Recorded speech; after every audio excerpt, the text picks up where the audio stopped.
Haleluya.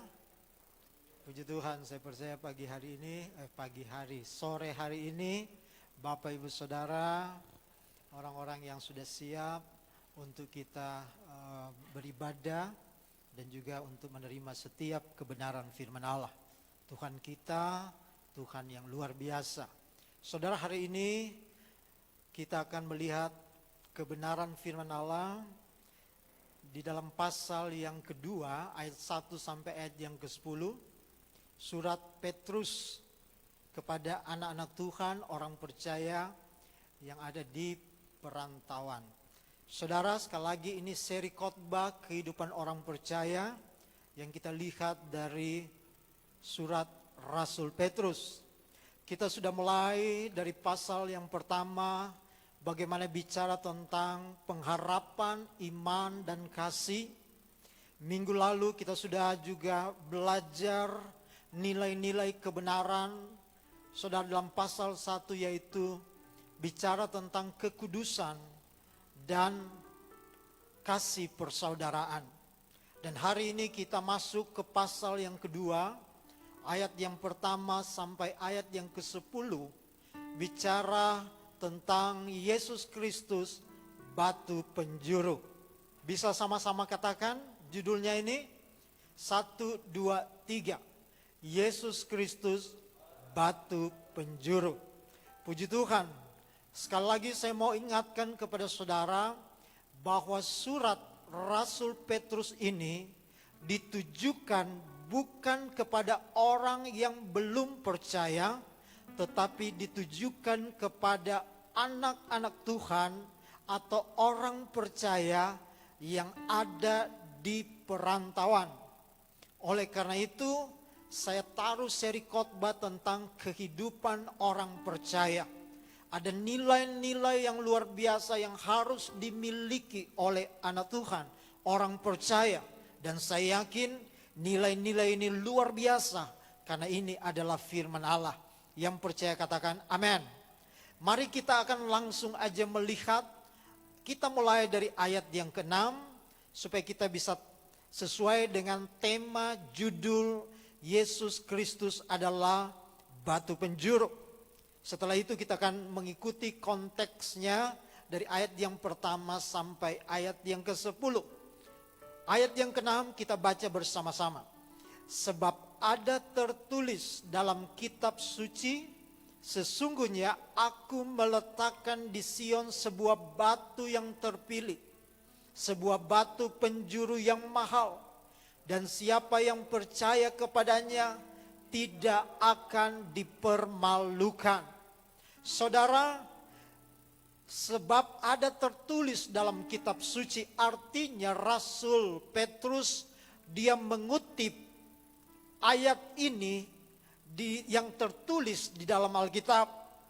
Dia mengutip di dalam perjanjian lama bahwa batu penjuru itu yang sangat mahal itu bicara tentang Yesus Kristus.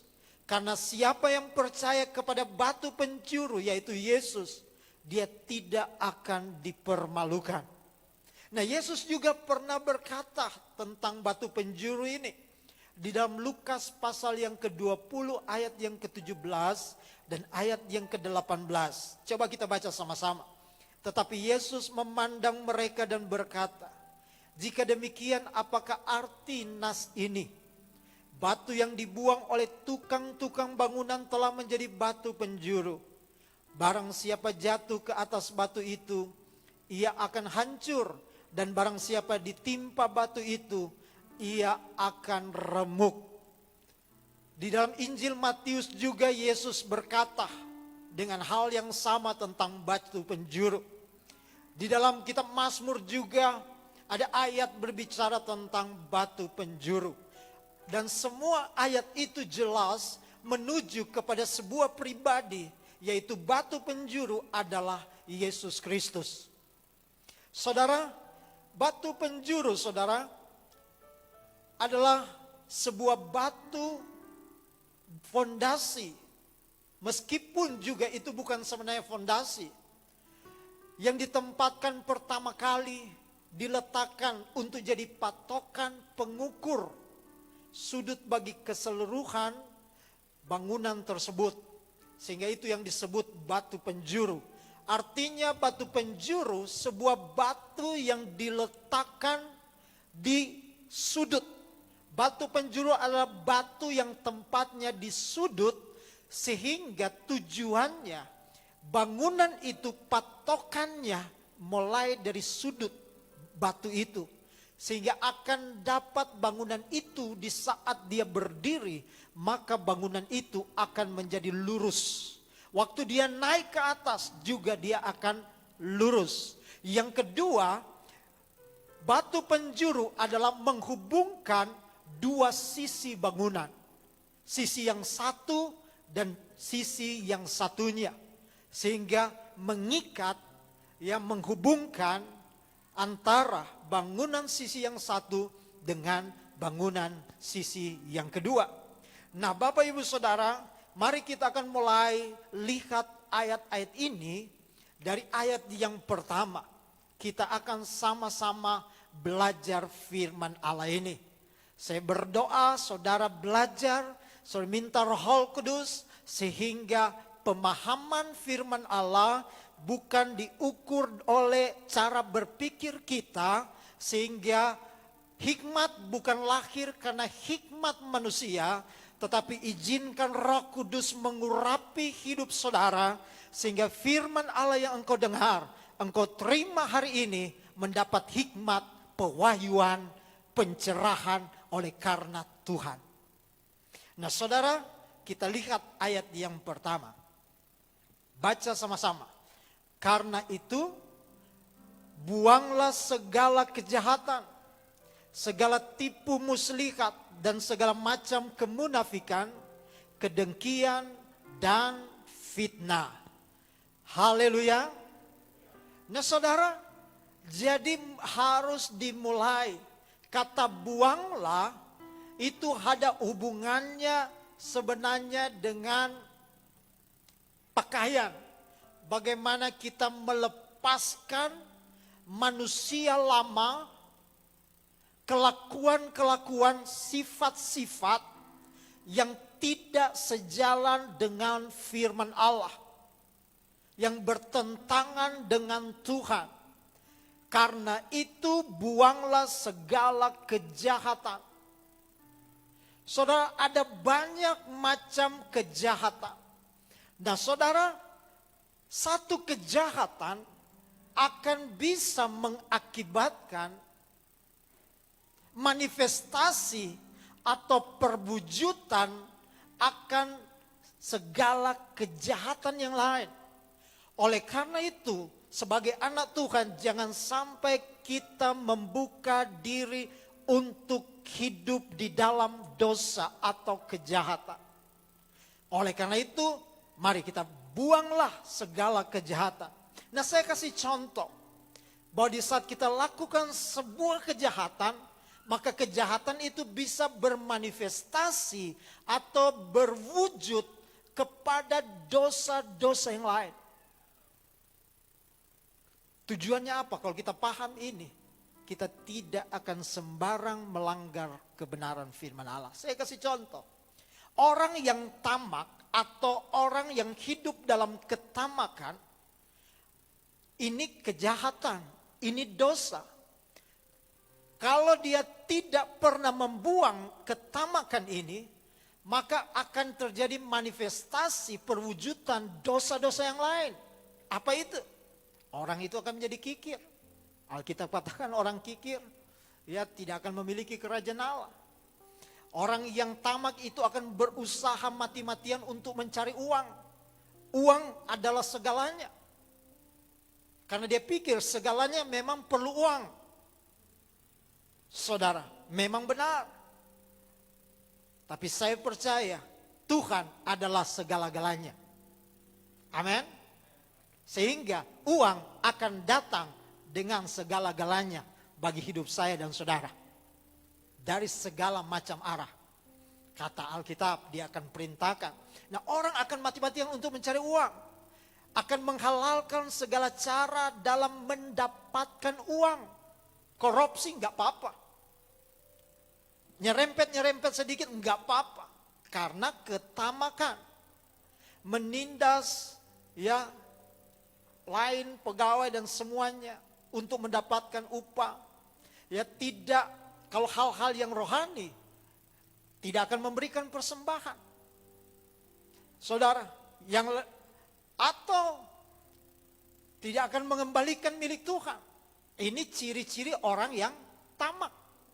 Nah, contoh yang kedua, penguasaan diri. Orang yang tidak bisa menguasai diri ini dosa, kata Alkitab.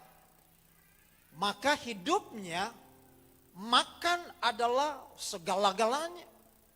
Dia sudah tahu dia sakit kolesterol. Ya, makanlah B2, B3. Ya kolesterolnya kambuh. Akhirnya Tuhan, kenapa saya sakit? Kamu sendiri. Saudara, apalagi marah, mudah emosional karena tidak menguasai diri. Kedisiplinan dalam bekerja, belajar anak-anak muda. Ya, nonton TV. Saya berdoa wanita-wanita, ibu-ibu. Ya, jangan sampai drakor yang mengendalikan saudara. Drama Korea. Akhirnya karena drama Korea saya dengar banyak bercerita tentang perselingkuhan. Sehingga saya lihat ada sebuah YouTube, ya konten dibuatlah karena istrinya sering mengikuti drama Korea. Akhirnya dia berpikir terus negatif tentang suami. Boleh-boleh saja kita nonton. Ya, tetapi penguasaan diri itu penting. Katakan amin.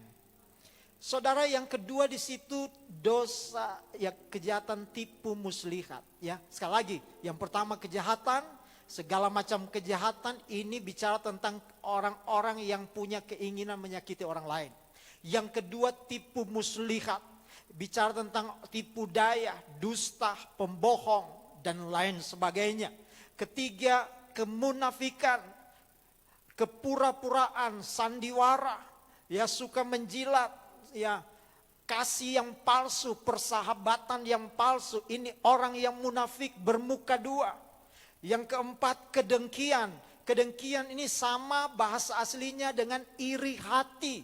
Artinya mewujudkan diri dalam ketidaksenangan, melihat orang lain lebih sukses, lebih memiliki, lebih apa lagi? Mungkin naik jabatan, memiliki lebih. Gak mau lihat orang senang. Atau lebih diberkati dan lain-lain. Ini kedengkian. Yang kelima adalah fitnah. Fitnah itu artinya pembicaraan yang buruk. Saudara, berbicara buruk tentang orang lain. Khususnya di belakang mereka. Kalau di depan sih baik-baik saja. Tapi kalau nggak ada orangnya, buruk pembicaraannya.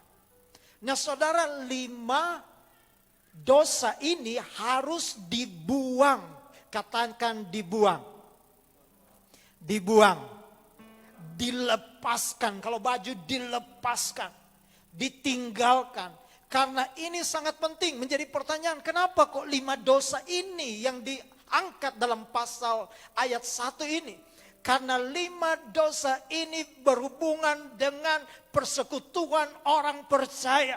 Di dalam kehidupan komunitas anak-anak Tuhan, 5 dosa ini sangat berbahaya dan bisa menghancurkan hubungan kepada Tuhan dan sesama. Ada banyak komunitas Kristen memang menyembah Tuhan. Memang kelihatannya berohani. Tetapi 5 hal dosa kejahatan ini sehingga banyak menghancurkan hubungan dengan Tuhan dan sesama. Oleh karena itu sekali lagi di gereja ini saya berdoa supaya kita belajar melepaskan, membuang ini. Katakan saya buang, saya lepaskan dosa ini di dalam nama Yesus. Haleluya. Sehingga kalau ini kita buang, maka ayat yang kedua. Baca sama-sama ayat yang kedua. Dan jadilah sama seperti bayi yang baru lahir, yang selalu ingin akan air susu yang murni dan yang rohani, supaya olehnya kamu bertumbuh dan beroleh keselamatan. Perhatikan ayat yang kedua. Ayat yang pertama dan kedua ini sangat berhubungan. Membuang kejahatan erat dengan kerinduan terhadap firman Allah. Kenapa orang gak rindu akan Tuhan? Kenapa orang kehilangan kerinduan akan hal-hal yang rohani? Karena ada dosa, ada kejahatan yang belum dia lepaskan, yang masih mengikat di dalam hidupnya, sehingga sulit untuk punya kerinduan untuk hal-hal yang rohani. Kalau tidak ada kerinduan tentang hal yang rohani, sulit untuk bertumbuh. Amin. Sulit mengalami sebuah pertumbuhan rohani. Apalagi untuk beroleh sebuah keselamatan. Orang yang tidak membuang kejahatan akan kehilangan kerinduannya terhadap firman Allah. Orang yang ada dosa dan tidak mau melepaskan hal-hal yang rohani, dia nggak ada kerinduan. Nggak ada kerinduan. Saudara, orang yang tidak mencari Tuhan tidak akan bisa membuang dosa. Kita nggak mampu melepaskan, hanya firman, hanya Tuhan yang sanggup melepaskan dan menyucikan hidup kita. Kerinduan akan firman Tuhan akan membuat pertumbuhan rohani kita. Semakin engkau rindu akan Tuhan, rindu akan firman-Nya, bersekutu, mengalami Tuhan, hadirat Tuhan. Oh haleluya. Dan saya percaya pertumbuhan harus merupakan tujuan orang percaya, anak Tuhan. Karena saya dan saudara mau terus belajar firman Allah. Sampai kita mengenal Tuhan, mengenal Kristus. Bukan hanya juru selamat penolong, tapi Dia Raja di atas segala raja, pemilik kehidupan saya dan saudara. Mari kita berusaha untuk terus bertumbuh di dalam Tuhan. Haleluya, katakan amin. Nah ayat 3, 4, 5 saudara, ya, dari ayat 1 dan ayat 2, kalau kita sudah membuang segala dosa kita, pelanggaran kita, berani melepaskan, punya kerinduan terhadap firman Allah, saya percaya maka ayat 3, 4, 5 akan kita alami. Apa yang akan kita alami? Yang pertama, kita akan mengecap kebaikan Tuhan. Mengecap artinya mencicipi. Kita belum menerima seluruhnya, tetapi kita mulai mencicipi. Setiap hari kita berkata terima kasih buat kebaikan Tuhan. Setiap hari kita mulai menikmati kebaikan Tuhan. Hari-hari yang kita lalui kita akan katakan bersama Tuhan. Kami dapat melihat hal-hal yang luar biasa.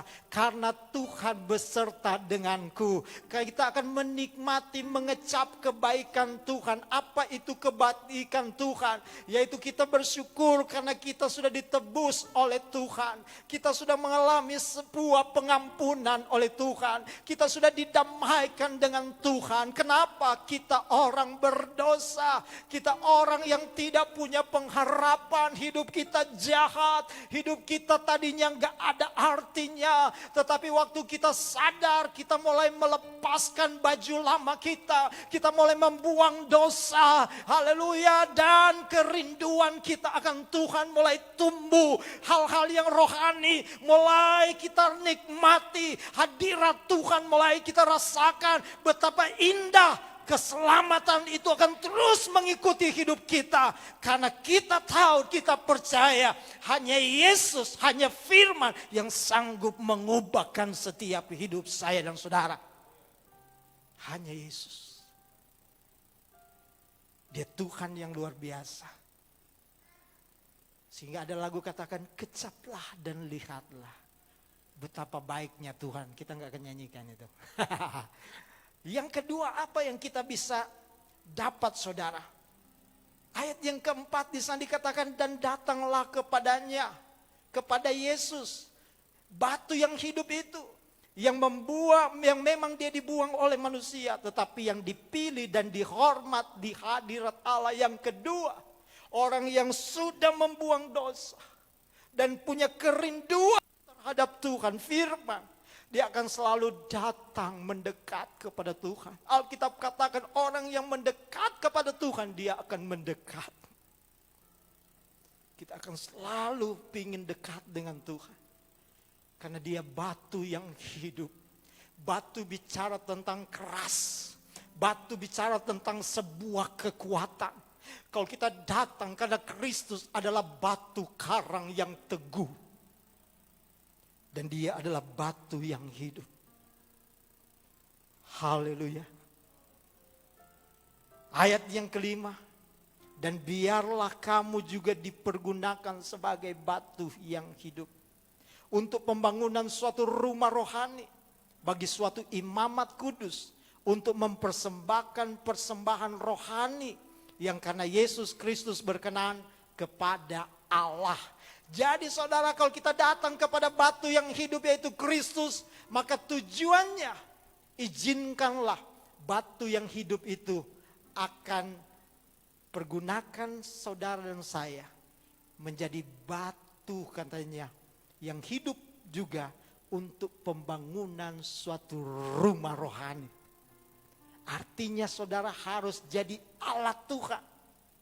Jadi berkat Tuhan. Katakan amin. Haleluya. Tuhan ajaib. Wah, luar biasa. Nanti saudara baca terus ayat-ayat ini. Saudara pelajari ya. Nah saudara, saya akan masuk kepada ayat yang ke-6. Ayat yang ke-6 berkata demikian sama-sama. Sebab ada tertulis dalam kitab suci. Apa? Sesungguhnya aku meletakkan di Sion sebuah batu yang terpilih. Sebuah batu penjuru yang mahal. Dan siapa yang percaya kepadanya tidak akan dipermalukan. Sekali lagi saya mau katakan, Yesus Kristus adalah batu penjuru. Dan batu itu dikatakan adalah batu yang sangat mahal. Sebuah batu yang terpilih. Siapa yang memilih? Allah memilih Yesus menjadi batu penjuru. Saudara, dia sangat mahal. Siapa yang percaya kepadanya tidak akan dipermalukan. Tidak akan dipermalukan. Apa yang engkau hadapi hari ini? Apa yang terjadi hari ini? Mari pandang Yesus sebagai batu penjuru. Amin. Dia mahal. Dia luar biasa. Ada orang yang membuang. Tetapi dia dipilih oleh Allah. Ditetapkan oleh Allah. Untuk menjadi batu penjuru. Saya dan saudara adalah orang-orang yang bersyukur. Saya dan saudara adalah orang-orang yang bersyukur. Karena kita percaya Tuhan adalah batu penjuru itu. Ayat yang ke-7 saudara. Karena itu bagi kamu yang percaya. Katakan bersama-sama. Karena itu bagi kamu yang percaya, ia apa? Ia mahal, artinya dia bernilai. Sesuatu yang memiliki nilai yang luar biasa. Yesus itu punya nilai.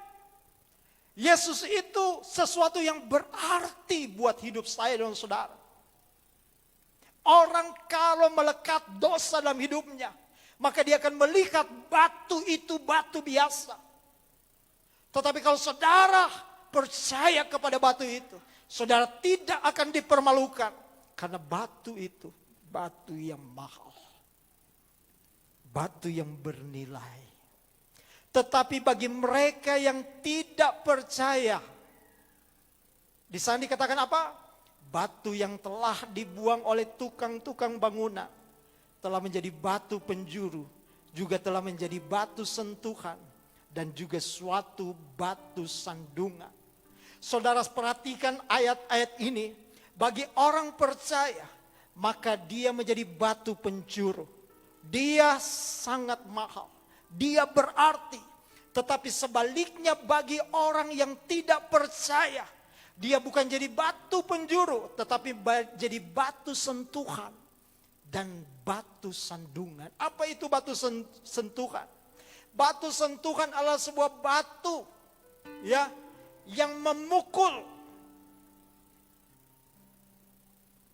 Dan banyak di antara orang yang tersandung, jatuh, luka parah, tertangkap dan tertawan.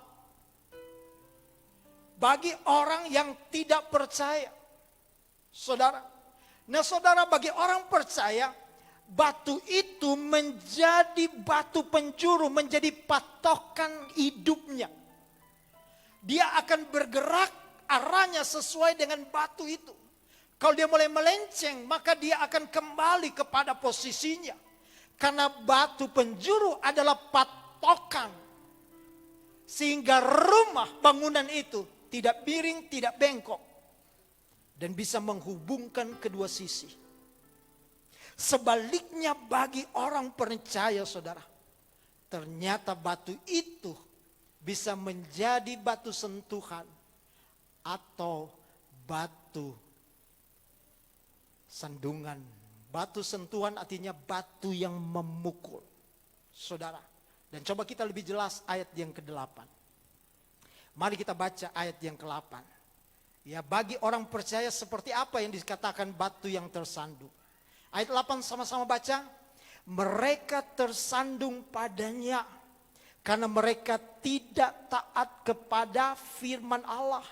Dan untuk itu mereka juga telah disediakan.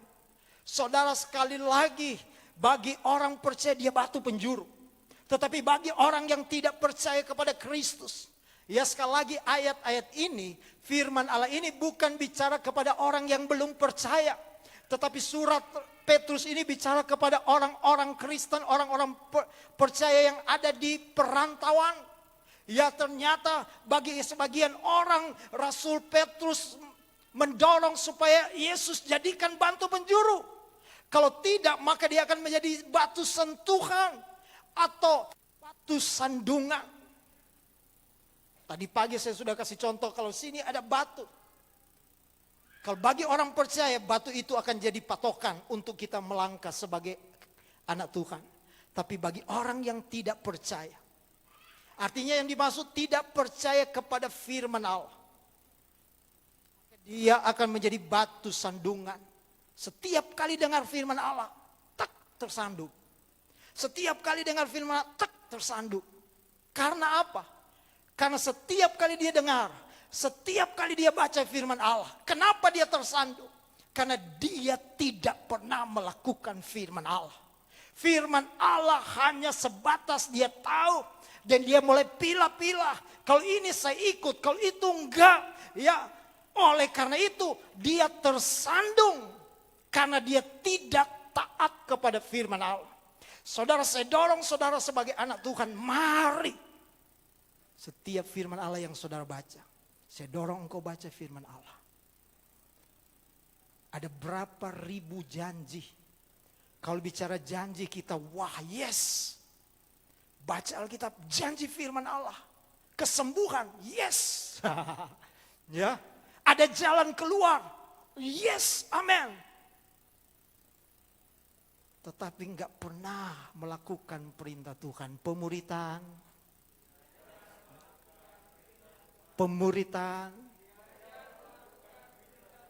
Amin. Ada ribuan. Kenapa janji itu enggak kita nikmati? Karena ada syarat dan ketentuan. Di saat kita hidup di dalam firman, kita melakukan firman Allah, maka batu itu menjadi batu penjuru, menjadi patokan arah kita kehidupan orang percaya.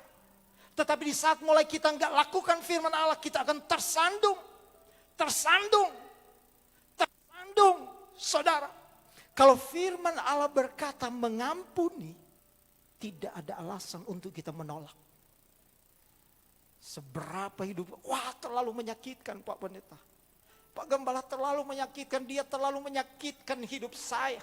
Tapi saya mau katakan, kalau engkau enggak lakukan firman Allah ini, jemaat dengar baik-baik, kalau engkau enggak mengampuni orang yang bersalah kepada engkau, firman Allah akan menjadi sandungan dalam hidup saudara. Setiap kali engkau dengar kata mengampuni, engkau akan tersandung pada batu yang sama. Izinkanlah, buanglah segala dosa kejahatan kita, sampai Yesus menjadi batu penjuru di dalam hidup kita. Kalau firman Allah katakan mengasihi, maka mulai tidak ada jalan, mulai engkau mulai praktikkan untuk engkau mulai mengasihi. Kalau tidak taat kepada firman Allah, maka batu itu bukan jadi penjuru, tapi dia akan menjadi sandungan dalam hidup. Haleluya. Amin. Saya berdoa Bapak Ibu Saudara, supaya kita tidak firman Allah tidak menjadi sandungan. Berkali-kali saudara dengar firman Allah, kita sama-sama belajar. Hanya Tuhan yang tahu hatimu, Tuhan yang tahu apa yang sulit engkau lakukan. Tapi izinkanlah firman Allah bergerak. Kita hanya sementara di dunia ini, tapi Tuhan inginkan, mari kerjakanlah firman Allah, kerjakanlah keselamatan. Hidup ini sementara, tetapi hidup di dalam Tuhan itu sangat indah. Batu sandungan saudara, artinya terhuyung-huyung, membuat orang terhuyung-huyung. Artinya juga sesuatu yang menyebabkan seseorang tersandung dan jatuh. Atau penghalang, itu batu sandungan. Berapa kali di antara saudara batu firman Allah menjadi penghalang, sehingga engkau gak bisa menikmati berkat-berkat yang Tuhan sudah siapkan di depan saudara. Berapa kali saudara lihat firman Allah dan engkau tersandung kepada hal yang sama. Hari ini saya mau katakan, bertobatlah, buanglah segala kejahatan, dan izinkanlah Tuhan bekerja. Kalau engkau lepaskan itu, ingat, kerinduan kepada hal-hal rohani itu akan mulai engkau nikmati. Haleluya. Dan engkau akan berkata, Tuhan engkau baik, kebaikanmu engkau mahal, aku gak bisa bayar, aku gak bisa bayar. Saudara memberikan persembahan sebesar apapun, engkau gak bisa bayar pengorbanan Tuhan. Engkau mengembalikan milik Tuhan sebesar apapun, engkau gak bisa bayar. Tetapi kenapa engkau lakukan itu? Bicara tentang ketaatan. Bicara tentang ketaatan, itu yang naik di hadapan Tuhan. Bukan uangnya.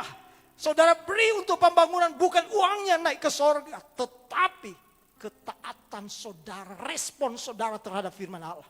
Itu yang dinilai, itu yang Tuhan lihat. Kalau engkau jadikan Tuhan sebagai batu penjuru, kalau dia tolong saudara sampai hari ini, jangan pernah melepaskan dia menjadi batu sandungan, tapi jadikan dia batu penjuru. Kalau saudara jadi batu sandungan, orang-orang lain yang akan melihat juga akan menjadi batu sandungan. Haleluya. Haleluya. Haleluya. Tuhan mengasihi kita. Jadi batu sandungan artinya begini, adalah kondisi kehidupan seseorang yang tidak didasarkan pada batu penjuru, yaitu Kristus, sehingga hidupnya memberikan dampak yang negatif bagi orang lain. Ketika seseorang beriman, orang percaya, anak Tuhan, ya, yang beriman kepada Kristus tidak memberikan teladan yang baik, artinya tidak menjadi pelaku firman Allah, maka orang itu akan menjadi batu sandungan bagi orang lain. Amin. Haleluya. Contoh saudara, coba saudara ke diskotik, pelayan masuk diskotik, itu pelayan.